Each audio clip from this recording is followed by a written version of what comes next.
Specifically, why don't you tell us what you'd like us to hear about this bill? Sure. And then I'm sure you'll be back. Sure. Good morning. Nice to see all of you. Very nice to see you.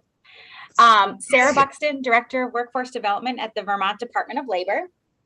And as you are all familiar with me, you know that I can be quite wordy. So for your benefit, I have provided extensive written testimony I compiled last night on the bill.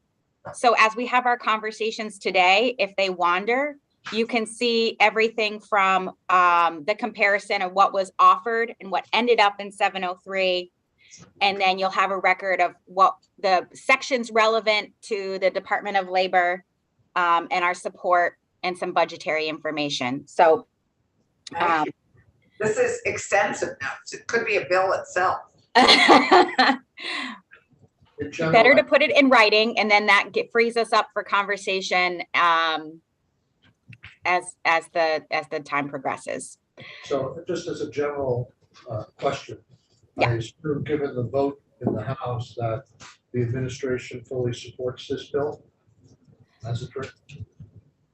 Or not? I can only speak to certain sections of like the nursing pieces. I think there is some, I can speak to certain sections. In general, it captures almost all, if not all of that we wanted. Okay. Yeah. You'll hear, I know this is how it worked in the House also.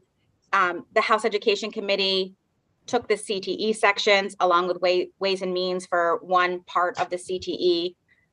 House Healthcare took the nursing sections, and then they pulled them all into 703. You may already have been aware of that. Yeah, and corrections and institutions. Correct. Yep. And corrections and institutions also brought their piece. We weighed in support of a number of those pieces, but weren't instrumental in the crafting of the pieces. Is there, we haven't obviously read the memo, but are there going to be amendments? Are there going to be amendments you're going to suggest to this bill? There will be some budget ups that we'll ask for in certain sections. And that would be in section. You don't have to tell us right now. As we okay. Yep, there will be a budget up in section 5, the regional workforce expansion system, that will add in an additional add back an additional 1.2 million, and also add back our ask for more positions.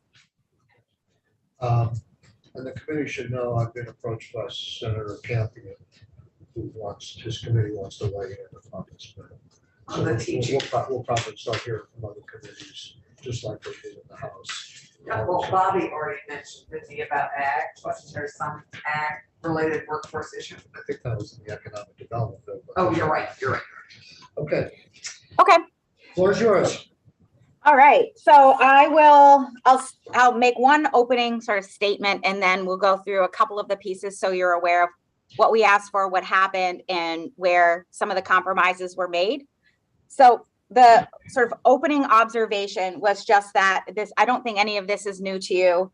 I know it's not new to you, that the workforce development system is one of the most complex systems in the state of Vermont. It involves a lot of stakeholders. Many millions of dollars are being invested into this system. And I think my key concern coming to this bill, and for all of the work that you've been supporting, both in the economic development bill and in now in the workforce development bill and in a variety of other spaces, my key concern is that we've worked together, legislature and administration, over the last 5 years to try to streamline and make small gains in reducing the complexity of the workforce system. And while I wouldn't say that we've achieved, I wouldn't say we've achieved the best place that we could be in for reducing complexity, I do caution that as we add one-time investments and enable a lot of different moving parts to work a lot faster, that we try our best not to disrupt the work we've done in trying to make sure that all systems are aligned as best as we possibly can. So with that, and then the other thing I just wanted to observe, because there you will see, and you've probably heard this in conversation, there isn't a solution we're offering quite yet, but there's a lot of information that we're taking in, we as the Department of Labor, but then I would say we as an entire workforce system, around the changes that are being made right now by employers and by workers. And changes come in the form of retirement, resignation, moving on. They also come in the form of employers making a lot of important decisions about how they're offering work, where they're offering work, the wages that they're offering, the benefits that they're offering. And the Department of Labor is poised to, as summer comes upon us, we're poised to work with a variety of partners and seek the help of the Boston Fed, who's offered a resource in trying to convene some focus groups and some listening sessions about where the status of work is now, both for employers and for workers, so that we as implementers and you as policymakers have a little bit of a stronger sense of what the changing dynamic is between supply and demand. Even since the beginning of the session, a lot has changed as Omicron spiked and then it went back down. Mask mandates are being lifted. Remote work, hybrid work is sort of settling in different ways for different industries. So I just wanted to put that out there, that a lot is evolving. There's no answer yet. There's a lot of anecdotal information we're collecting, but we would like over the summer and fall to help be leaders in collecting some of the information for the coming year. So instead, may I just ask a question on that? Yeah. Really what you're asking is the Fed, the Boston Fed might be willing to host a conversation nationally or just in Vermont about the future of work, because it's really a big question and the Fed does such a good job at this. Yes. In these conversations, and I've really appreciated their whole one this year on the impact of racial disparity everywhere, housing, economic development. I mean, it's just been a fabulous series. Yes. And I think what is the future of work is such a big national conversation. Are they talking about with us specifically, or? I asked for us specifically and said, so they gave me a briefing on where we are as a state with the Working Communities Challenge grants and how labor force considerations are being woven into some of those community conversations. And during the course of the conversation, the representative of the Fed, the biggest guy in the room, we started talking about the changing nature of work and how planning for the future is so challenging at the community level. And I offered that we were contemplating how we would convene a conversation, not just to get anecdotal stories, but to frame it in a way where we could pull best practices, some sort of evidence of change so that it can be either replicated or decisions could be made.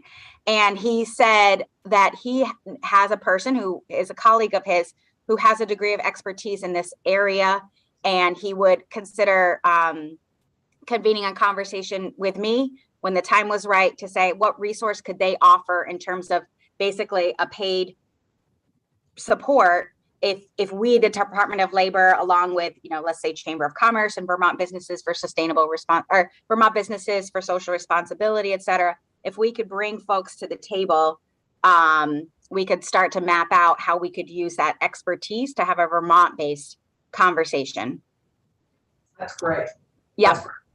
Yep. Because the national one is terrific, but it would be much more productive, I think, for us to have a Vermont-based. Our own conversation. Okay, 703. There were 3 proposals that the Department of Labor came and brought before the House, and I'll walk you through those proposals. We also came in support of another 2 sections in the bill and can speak to it just as VSAC, you may have been asking VSAC about it as well. but that was the Vermont Trade Scholarship and Reimbursement Program. So Right. I'm prepared to talk about the section related to workforce expansion, the section related to work-based learning and training, which are the new words that we use to include internships, returnships, et cetera. We're rethinking the big broad umbrella. It's called work-based learning and training. So I don't want you to get confused as though it's a new thing. It's just a new set of words that expand upon a lot of existing structures. The third is not in 703, but it's in the budget, and I just wanted to flag that for you, and that's around apprenticeship. I said the Vermont Trade Scholarship and Reimbursement Program. And then finally, the House Committee put in a section related to secondary student industry recognized credential pilot program, which would enable students to go and take CTE, adult CTE classes. And so we supported, along with some consultation with the agency. Why isn't that just dual enrollment? Why aren't we just expanding dual enrollment? I think that's how they came to the table, thinking that it would be so simple as to expand dual enrollment. I would caution anyone from saying that we should just expand dual enrollment as it exists, because there are already sources of funds that allow for CTE support. And that was our initial concern with students taking CTE classes, because as the Agency of Education, this is their area, they will describe the 3 or 4 or 5 sources of funds that already exist that, in their view, that would support any student who is wanting to pursue the credential. And so they were very hesitant, and again, you should hear directly from them, to support this expansion, because it would be replicating funding sources that are already available. Except have funding sources available for this from the feds.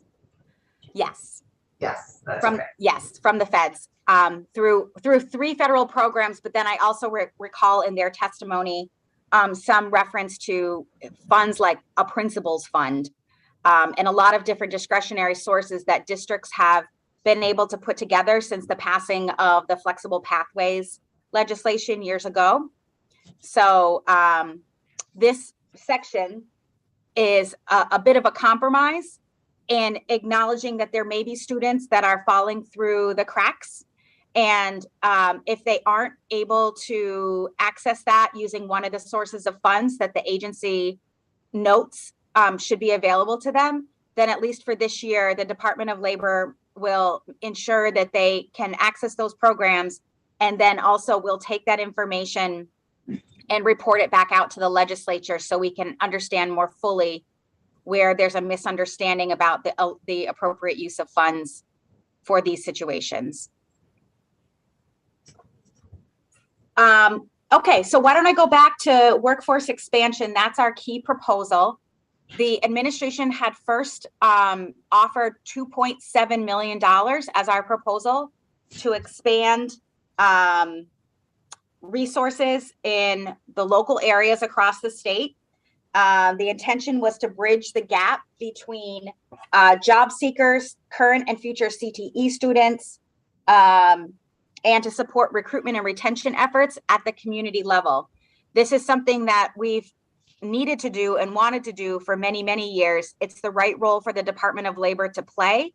I attached the statutory language that provides duties assigned to the Department of Labor at the end of my testimony today. So you could see that over the last several years, the legislature has continued to say the Department of Labor shall be the one to do this convening work.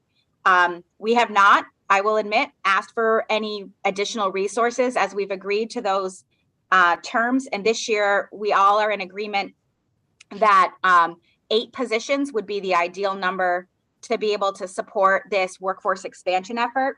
The 2.7 million was considered by the House. At one point, their proposal to the Appropriations Committee was for 3 million with the 8 positions.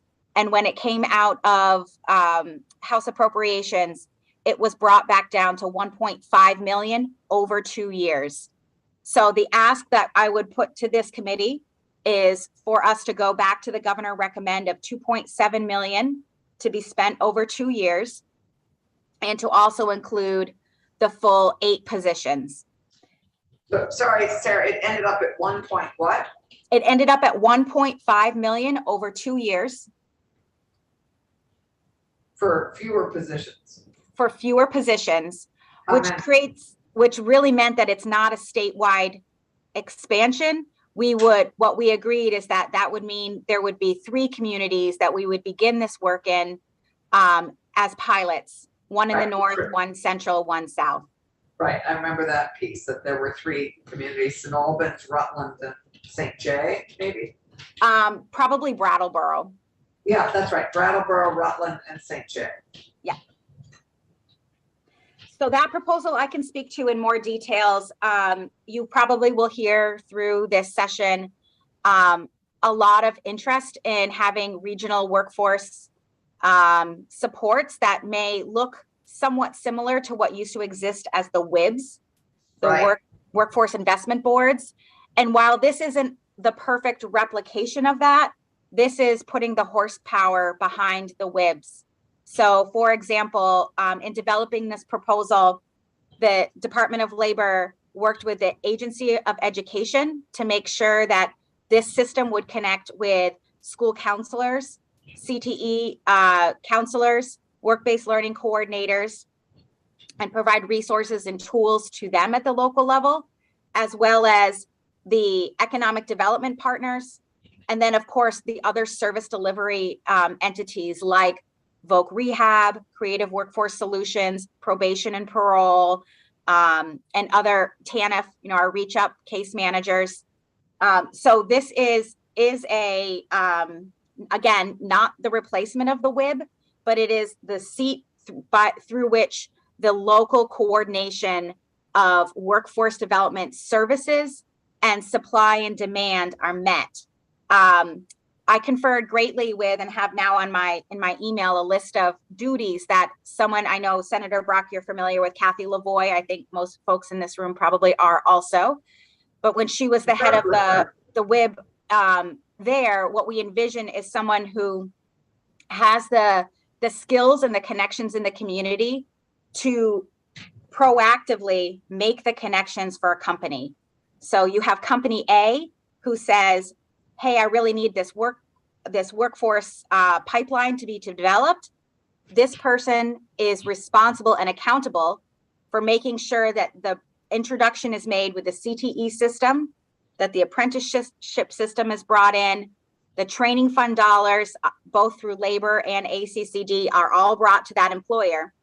And when that employer complains 8 weeks later that no one showed up to the meeting they called, then that person goes back and says, with the power that is statutorily granted to the Department of Labor, that those, especially partner entities, need to be supporting those regional needs and those conversations. So in statute, over the years, there's a lot of shalls about any organization that receives funding through the state, shall respond to requests from the Department of Labor to support workforce.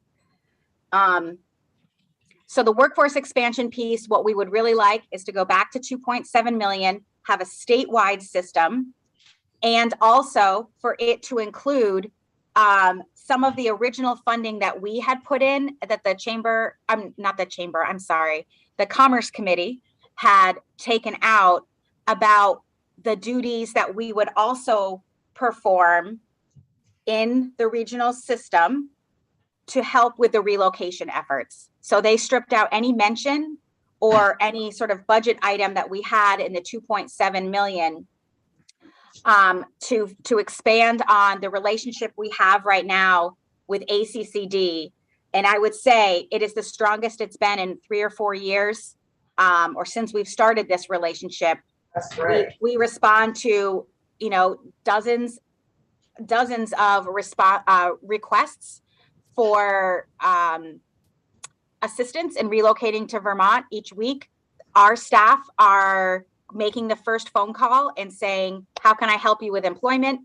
And then helping to make sure that they're connected locally with the welcome wagons that ACCD is working to place there. We would like to have resources to continue that work. We expect in a continued uptick in those amounts of calls. We also want to add a position that is responsible for coordinating our out-of-state recruitment activities when they are aligning with ACCD's marketing events. So an example of that would be ACCD puts a big push into nursing and healthcare into the Boston market. They're doing some targeted outreach in all the special ways they know how. We are on a calendared schedule to make sure that we are aligning with that. But what we can do at the Department of Labor is have a person who is reaching out to our hospitals and long care nursing facilities and saying, we will organize a hiring event or a job fair at XYZ locations over these few weeks and coordinate those employers being able to go on site, have those interviews, do the job offers, or in some combination, we can bring the employment information sort of across state lines to Boston, Albany, Plattsburgh, Keene, Fort Drum. So what we would like that resource, that position, and some small amount of resource to do that coordination as the follow-up step to all the investments that ACCD is doing in marketing.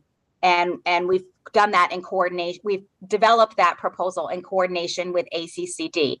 The House didn't agree to it. They were very clear that anything to do with relocation would be on the Senate side. So hence I'm mentioning it to you. So it sadly reinforces the challenges we may be facing with our economic development bill too.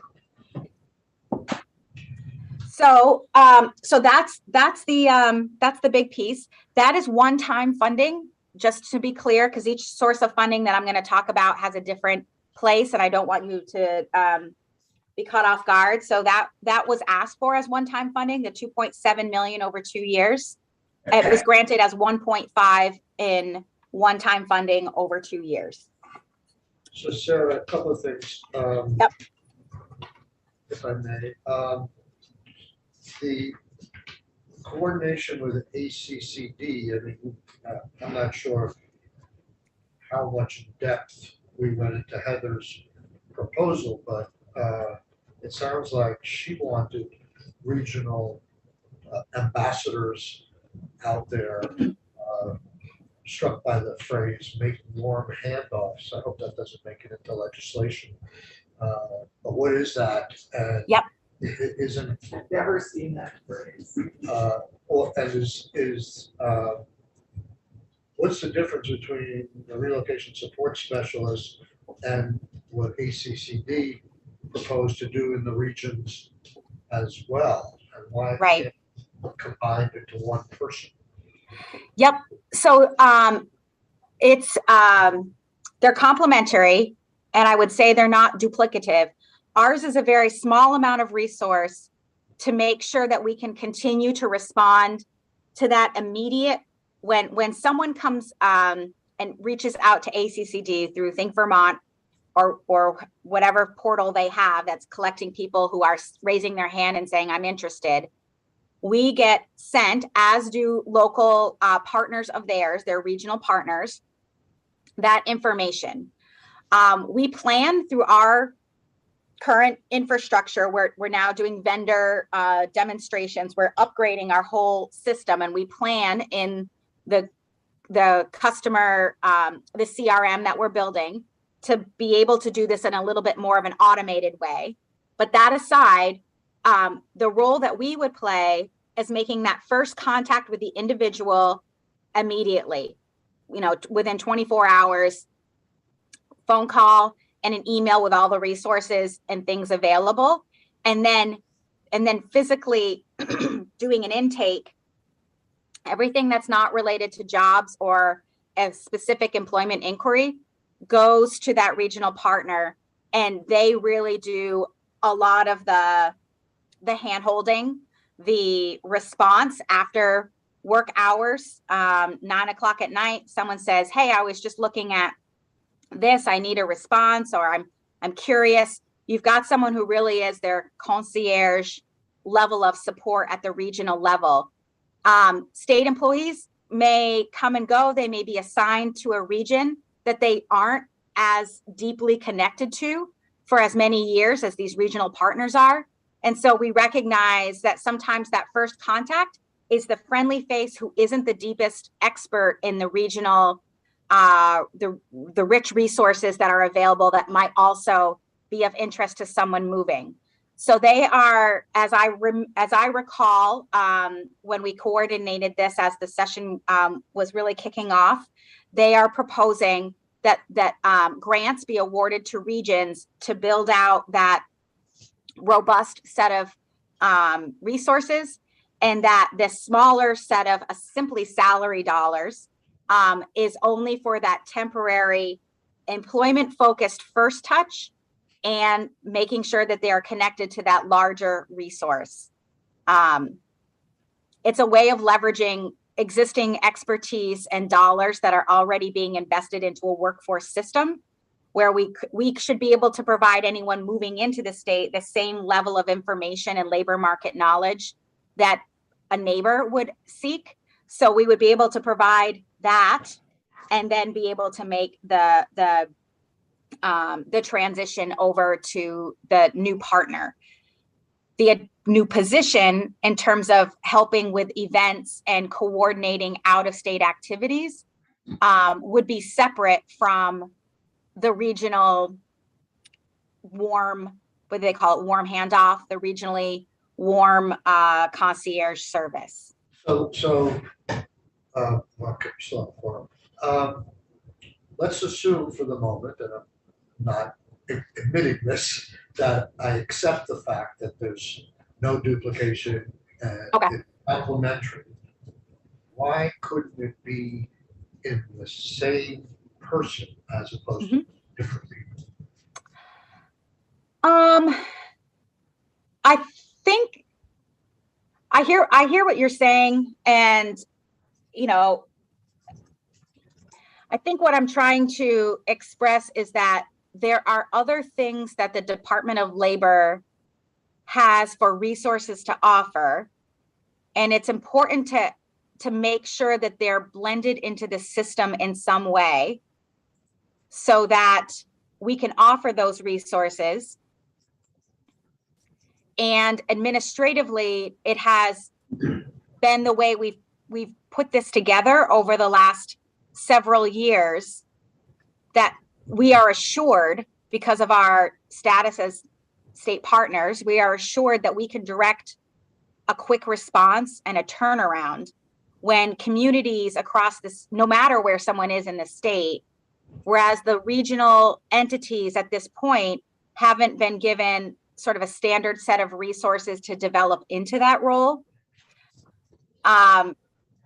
So it would be a continuation of those assurances that we could make that quick connection, provide that level of expertise, perhaps while the regional entities are growing in their own systems and processes and duties go over the next year, for example.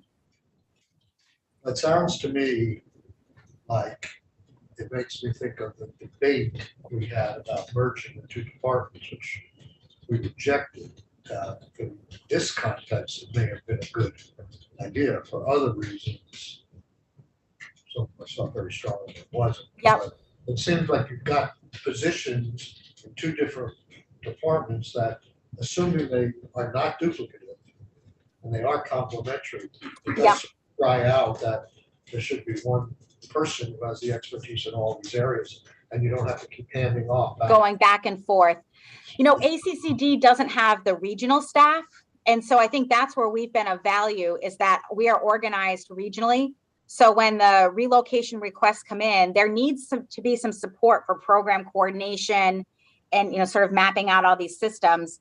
But at the local level, they've lacked that. And that's where we've been valuable and really come quite a long way in being able to support one another without an investment of resources in the last few years.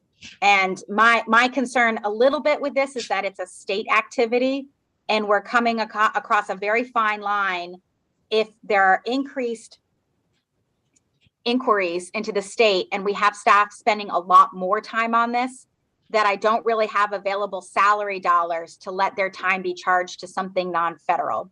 So none of this activity is really countable for any of our federal programs, and it gives that flexibility to allow us to be that regional network as we're passing off the welcome wagon role at the local level, as it's being developed in the next year or two. I do really support their ask. I think it's really important that we have that available in those communities and help them to be open and help people to relocate here. And I see a role for the Department of Labor. And to your point, Senator, our ask this year is that we support the Department of Labor to be a partner in that role. But I think we're both very open to doing what makes the most sense as new strengths are developed. Right now, we're the strongest one in this area, have capacity. But with these investments, that dynamic may change, and it may not make sense to ensure that the Department of Labor is the first stop. It also demonstrates a challenge that we have in this building in dealing with budgets, because we dealt with Heather Pelham's request, and I had no idea that this was going on up in the House, which was very connected, even if it's not too good. It's definitely- Right. Yeah. Right. So, okay. Yeah. So I would love to know, given that we've invested time and energy in the one-stop portals, how that fits into this.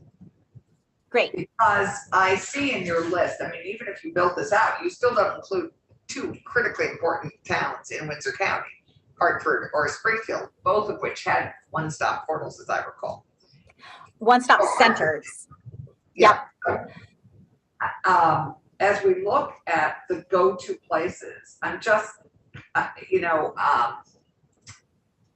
are we building on that? Is that embedded in this? Where has that gone? And sure, we lost. Yeah. It. So the one-stop centers that you're talking about are the physical locations, right? You're not talking about the portal, which is the online. Well, both really. Both. Okay. So I'll take the easy one first. You gave us $1 million last year and provided funding for us to completely change our IT infrastructure. That's been amazing. We've gone through some really significant RFI and then RFP process. We now have a robust set of opportunities. We've listened to vendor demonstrations over the last week. We've included all of our partners in those demonstrations.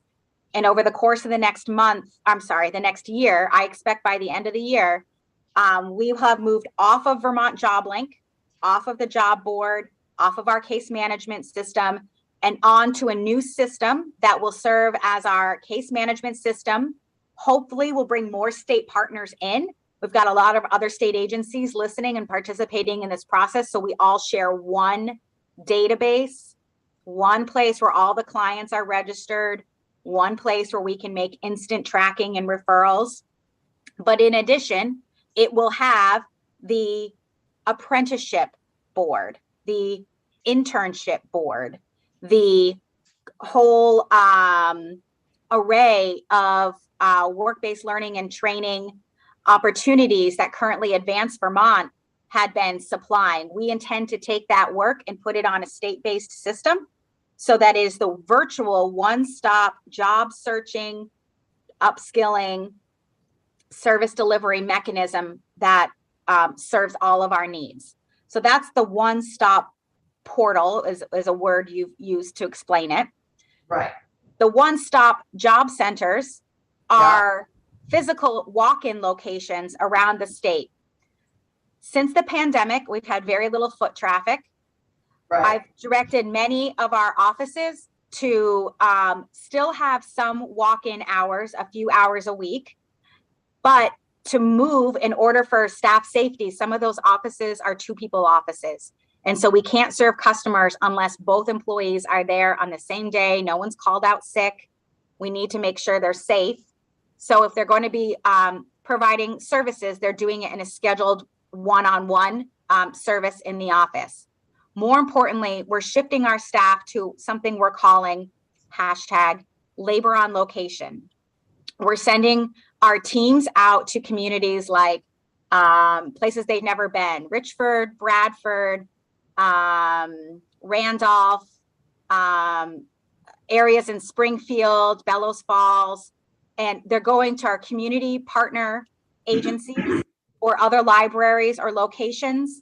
And they're providing, Sharon is another location. We've started to create a labor on location right in Sharon. And we're creating these spaces where we can invite local job seekers to come and access us, or we're providing, we're going out and doing a labor on location that is really business oriented to help provide our business services. So in this regional model, Yeah, that's what I'm the trying to- labor, the labor part won't stop. The regional model, or this regional expansion, brings a separate set of resource that isn't around WIOA or any federal program. It's simply coordinating the connection between supply and demand and the education partners, and ensuring. Second bullet is connecting supply and demand here in real time. Correct. That's how Yep. this is different from all the stuff we've invested in previously. That's right. Previously, it's really about direct services to the two customers. This is the connecting of them to make sure that we have labor market information, that employers and job seekers are localized information that they can make decisions about, and that when a program is stood up locally, we've got probation and parole officers who can speak Right. as much about what is going on as going to the Department of Labor and walking into an office and saying, how can I get help? So it really is more about empowering everyone to have the responsibility and the role of meeting those needs. We need a chart, So, get a visual. if we go on to number 2, paid work based Yep. work. okay? Yeah, Yep. sorry, I just was trying to understand it all. Okay, so work-based, you're looking at the paid work-based learning and training program, Senator? Yes. Yep, Yeah. okay. So remember, this, if you want to just for your thought process, work-based learning and training, in most cases, you're going to understand it more as internships and returnships. So over the last several years, decade or more, the Department of Labor has provided grants. So we've sort of subawarded out grants to other entities and to businesses to offer internship programs and returnship programs and to support that work. This proposal was, and this is originally we have $500,000 right now in our ongoing base budget that we currently grant out. This ask is for an additional $1 million in base. So it's a total program cost of 1.5. We're reconfiguring it with new statutory language in Title 10 that you'll see in 703. It eliminates the internship and returnship sections and inserts this new work-based learning and training program. And the money is used to, instead of providing grants out, which we are finding limited, it's not the best use of funds, I will say. What we would like to do instead is to provide a resource for individuals to come to us directly so that they can have those paid internships or returnships. The target is pretty limited. Unlike internships where you might think, you might be familiar with when you're in college, where you're doing an internship to really understand a career and to sort of explore it, the funds in this program, because of our mission at the Department of Labor, are targeted around those work-based experiences, those short-term work-based experiences, where either you're graduating from high school or you're graduating from a post-secondary degree program, or you're changing careers. And that experience is what the priority in funding is going to be for those experiences where the employer has indicated to us a willingness to consider a job offer at the end. So these funds, this work-based learning and training, right now as it stands, are really targeted on those experiences that lead to a job offer. It's a sort of way that we're really building the pipelines that are available into existing jobs in the state of Vermont. The combined funds would be, the majority of them would be for those paid internships. And we would administer that through the Department of Labor, through an ongoing process we already have that we'll update a little bit. And we would enter into almost like a contract with the employer and say, currently we do this as we call it on-the-job training contract, but it sets out how many weeks the participant will be with them, what their rate of pay is, what the employer's responsibility is, what the individual's responsibility is.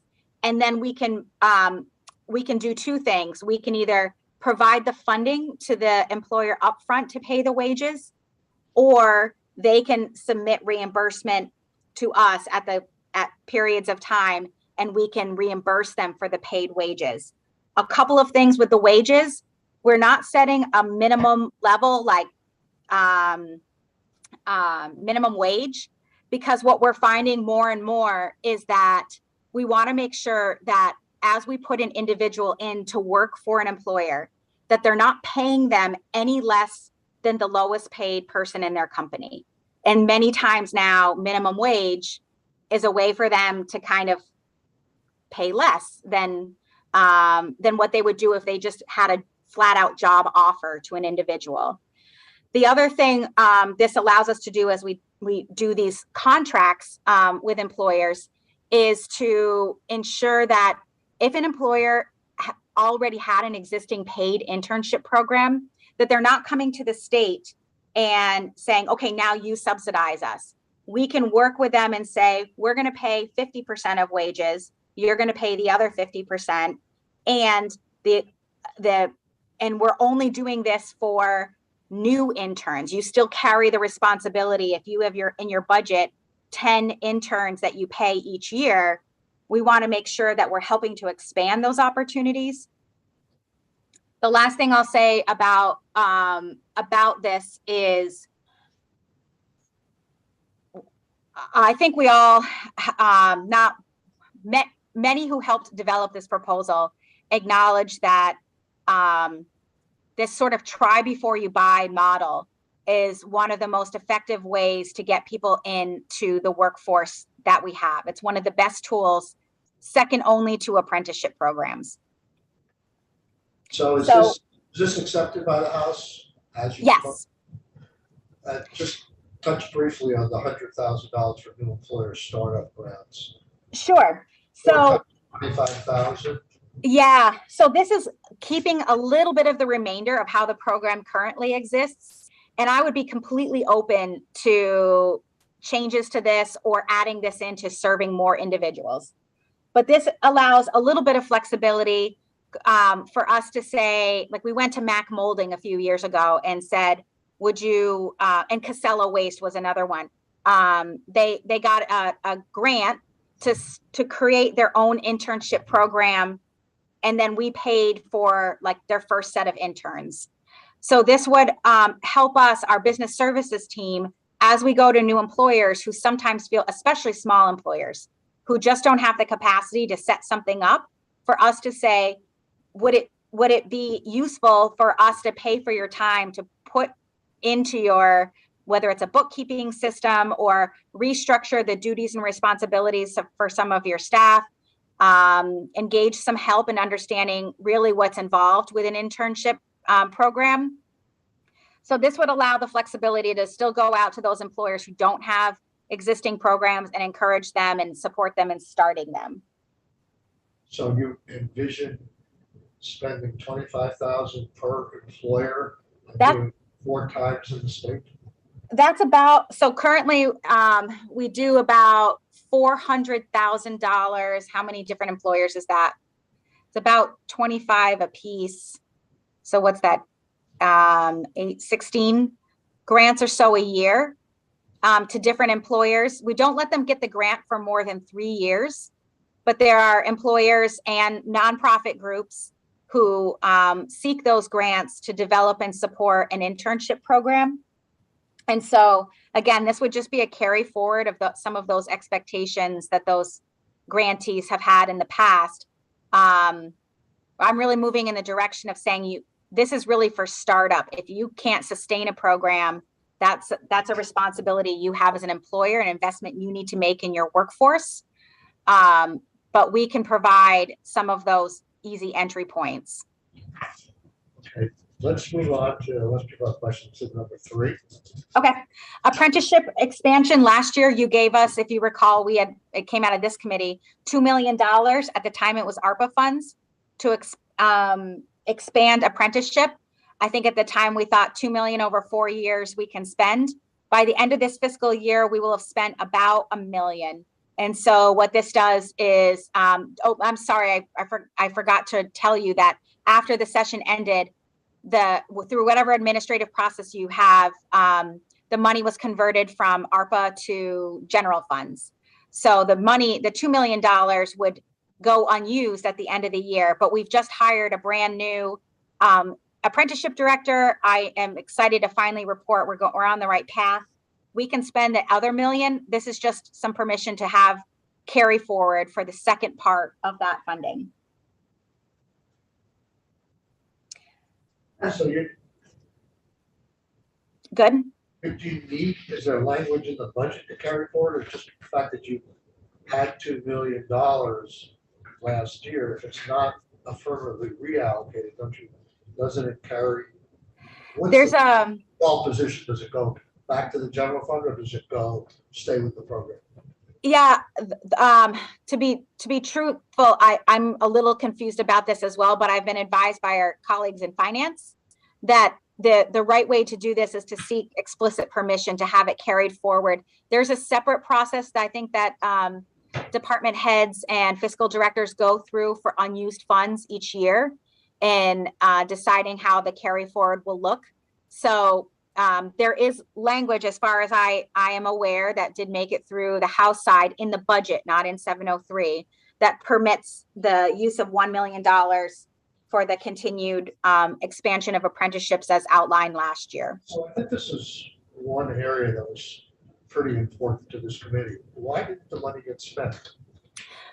Well, I think what we had talked about last year was that we were down to basically one junior level staff person, and we have had to go through without going into so many details, the process for hiring an apprenticeship director has taken me 8 months. He just came on the 14th of March. So 8 months to hire a director and then reboot the program. We have another staff person, finally, the position being filled. He comes on April 11th. And we have 2 more positions that are likely to be filled by the end of the year. I think if we'd had a full apprenticeship team, we could have done more work in recruiting apprentices, promoting new programs, et cetera. But with just staff shortages that we had, the amount that we could spend really was in creating a few new apprenticeships. One is aviation mechanic.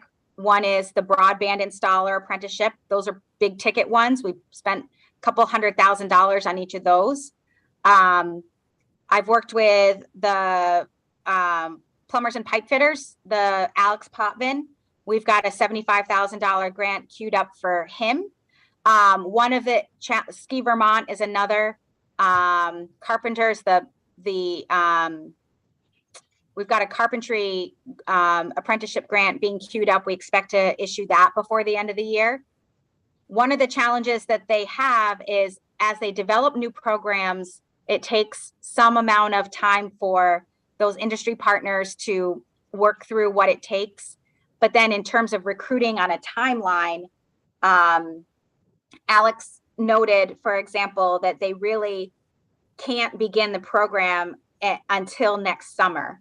So I would love to have said, all right, let's double it and do it for 2 years. But it has taken some time for them to even pull some of the programming together, hire the right people. Let me ask you a question. We appropriated $2 million last year, and we're very interested in the apprenticeship. Yep. You had problems filling the position, and everything got delayed. Now you're saying $1 million for FY23 shall be carried forward. What's the reason why we wouldn't put $2 million into that, given that that was our annual appropriation last year? Well, they have $1 million that they're holding, right? You have $1 million in reserve. But they're not adding to that. Right, we're just carrying it forward. Carrying forward, but you're not adding anything to it, right? Right. So even though last year we had appropriated, we arrived at the figure of $2 million for an annual appropriation. This year, by just using carry forward, which is very disappointing, we're now also cutting the program in half. Fair enough. Fair question. I want to make sure we're spending all of the money that we're being appropriated.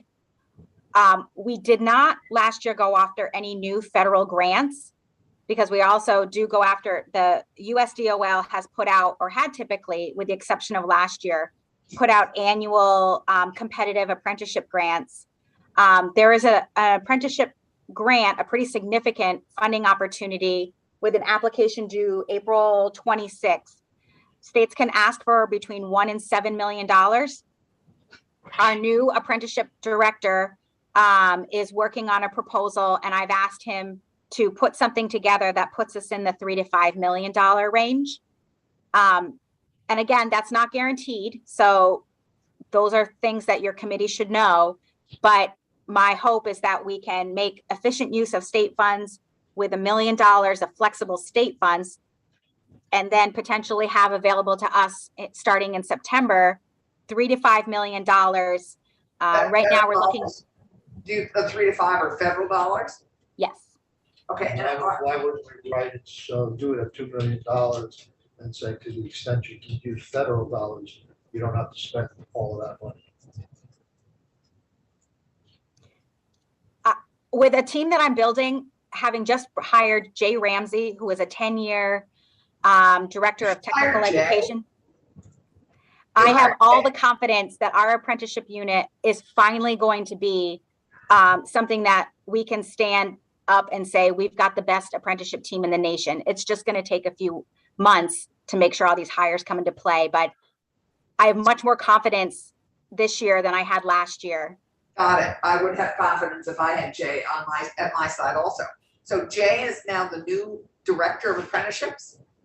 Yes, he's come on as we reorganized ourselves so that he's an assistant director to me, also as the director of apprenticeship.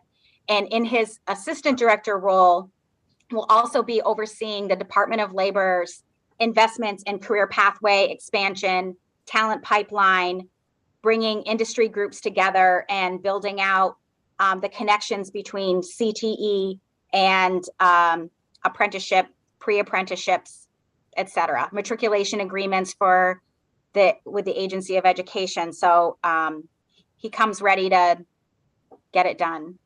And we will be coming to you next year with a statutory rewrite of apprenticeship to kind of modernize, I think it was the 80s that we have, and it's in Title 21. So in addition, as you're thinking about future investments, Mr. Chair, know that we are very committed to focusing on apprenticeship.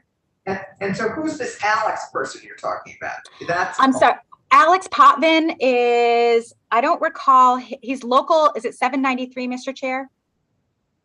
Alex Potvin is from Grand Isle, I think. He's a plumber, right? Correct. Yep. He's I believe he's the training director for one of the local. Got it. Yes, yeah. No, I remember him well. Yeah, I'm sorry. I thought you were referring to the director of apprenticeships, which you weren't. Okay. Jay is now your new team partner. That's fabulous, Sarah. That's a coup. Okay, so number 4 is you're just lending your support to that section of the bill that Yes. the administer. Yes, and I understood that there was some question from Senator Brock yesterday about some examples around what mechanical, industrial,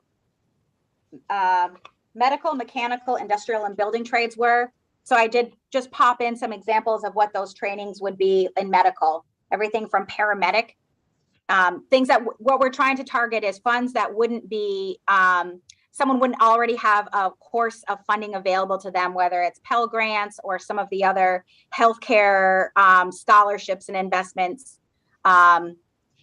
So yes, that's our support. We'll partner with VSAC so that individuals are registered with us if they're seeking that training program and they're not employed, so that while they're going through that training program, our side will be headhunting for them and making sure they've got an employer ready to go when they're done. So I think both Senator Brock and I raised the issue of telecommunications and broadband. Are they in here, or do you have any objections? 2 levels. Yep, there's 2 levels in here. So if you look at the mechanical trades or the industrial trades, it could fall under either one, whether it's a fiber optic splicer or there's another training program that we've developed with VTC that I can't recall the name of. So here's how the funding would work. We've just stood up a broadband apprenticeship, or we're in the signing the dotted line for VTC.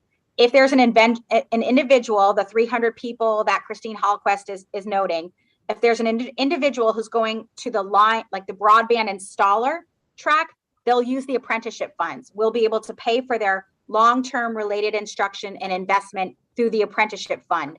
If it's a shorter term trades certification. That's the same fund you just talked about of $1 million? Correct. Like, yep. We believe that we need more. Yeah. Okay. Yep. So, would you say apprenticeship? Yep, apprenticeship would be for the longer term investment, and because it's at least 144 hours of related instruction, it's at least 2,000 hours of on-the-job training.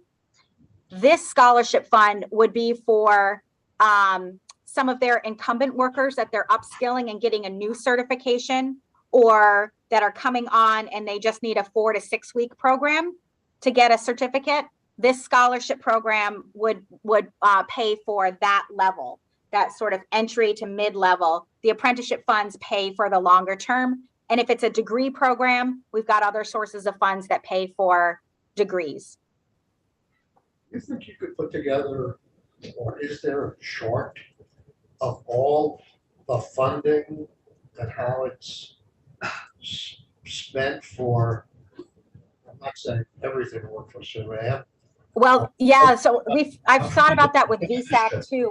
We chatted about when this bill passes, there are so many pathways for individuals to be funded for post-secondary learning, that we're going to have to do that for both career counselors and financial counselors and participants themselves. We haven't created, this is obviously, these bills are changing week to week depending on which committee's there, but I certainly think there's going to need to be a chart, because this is a lot of complicated sources of funds. I understand, somewhat to my dismay, that there's all these streams, but I'm mostly focused on the apprenticeship. Okay. If you could just tell us where all the apprenticeship funds lie, how much are there, what they cover, that would be good. I don't know if internships and apprenticeships are closely related, that we want to throw that in as well, but okay, that's what I'm after. All right, I can do a chart. Okay. That would be great. Actually, it would be great if we did internships, if it wasn't too difficult to do that. I'll do that too. They are pretty closely aligned. And particularly as we have this embedded work-based learning internship working in place. So one last question, thank you, but one last question, unless you have stuff to add, I asked this yesterday, I guess we should hear this from BTC. Do you know anything about the dental therapy program, where that is? That's, Because we've been working on that forever, and now we have all these new programs coming along, putting money into them. I hope that program's not been In abandoned. jeopardy. been abandoned. Yeah, that's funny you say that. I just got a contact from someone who wanted to talk about the dental therapist. So I think we set up a conversation for next week with the new apprenticeship director, Jay. And I had asked them in advance if they could just make sure they reached out to VTC. Apparently I'm not the only one with this on our radar. I'll follow up with VTC also, because that was going to be part of this conversation for the employers who were interested. Okay. Thank you. Yeah. Anything else before we go to a 10-minute break?